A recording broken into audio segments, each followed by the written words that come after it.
Houston, 2026.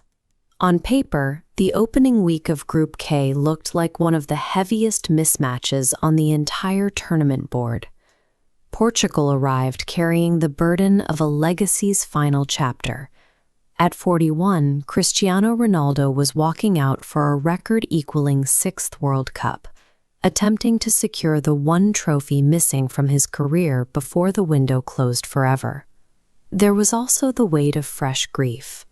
The squad wore wristbands as a tribute to former teammate Diogo Jota, who died in a car accident just last year, a gesture of remembrance that turned a football match into a national act of mourning.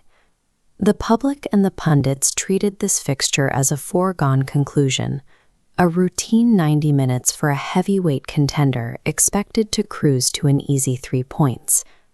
Between Ronaldo's age and the memory of Jota, the Portuguese players were fighting to ensure their tournament didn't collapse under the gravity of these expectations before it even began. DR Congo entered the stadium on a different timeline entirely. This was their first appearance at a World Cup finals since 1974, when the nation still competed under the name Zaire. Their qualifying campaign took place against a backdrop of severe domestic hardship, as the country grappled with a deadly Ebola outbreak that threatened to derail their return to the world stage. Coach Sebastian de Sabre spent 4 years preparing for this moment, assembling a squad defined by its ability to remain disciplined while navigating chaos.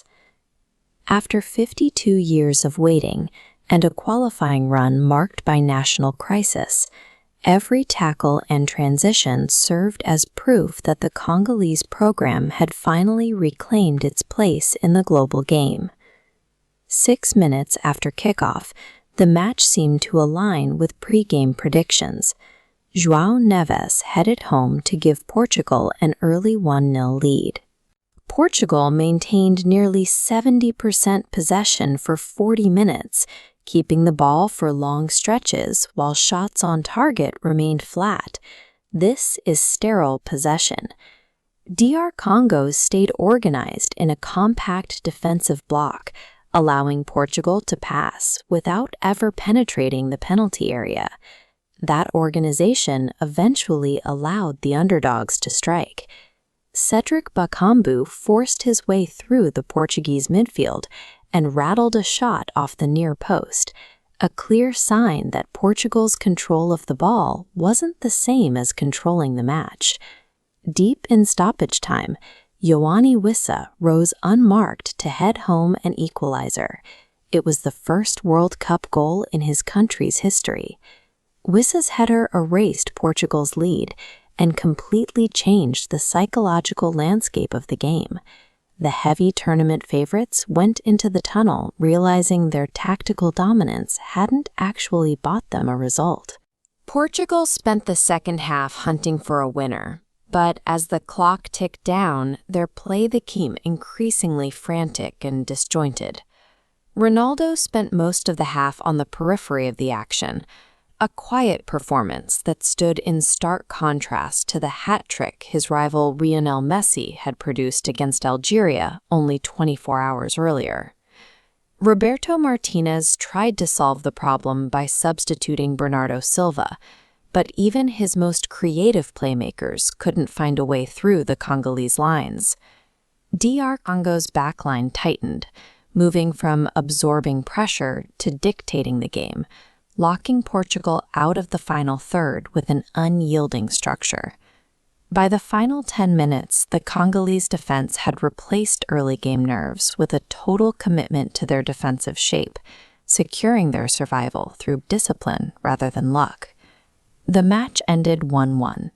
On the group table, it is a single point for each side, but the meaning of that point varies wildly depending on which bench you look at. This logic tree shows the new reality for Portugal.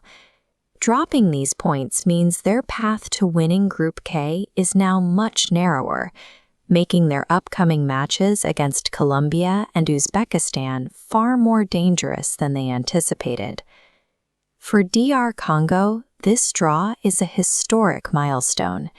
It validates a half-century wait, proving they can compete with the elite despite decades of absence. At the final whistle, the Portuguese players walked off in a heavy silence, while the Congolese fans celebrated with the intensity of a championship win. In Houston, the hunger of a new beginning proved to be a force powerful enough to halt the momentum of a legend's final chapter.